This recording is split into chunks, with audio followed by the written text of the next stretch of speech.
Warga Emas ditahan polis selepas didapati memandu van sekolah secara melawan arus di lingkaran luar Butterworth sehingga perbuatannya tular di media sosial pada Selasa. Dalam kejadian jam 1 tengah hari itu, lelaki Cina berusia 70 tahun berkenaan dikatakan memandu dari arah Jalan Bagan Lalang menuju ke Jalan Raja Uda.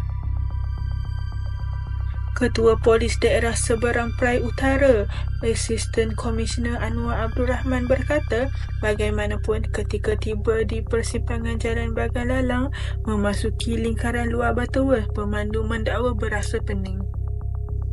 Dia kemudian tanpa sedar meneruskan perjalanan secara melawan arus di luar lingkaran Butterworth sehingga ditahan polis di kilometer 14.2 berhampiran Kampung Teluk Sungai Dua. Tiada sebarang kemalangan atau kecederaan akibat perbuatan pemandu van. Pemandu van kemudian ditangkap dan dibawa ke bahagian penguatkuasaan trafik untuk tindakan lanjut. Kes disiasat mengikut Seksyen 42, -1 Akta Pengangkutan Jalan 1987.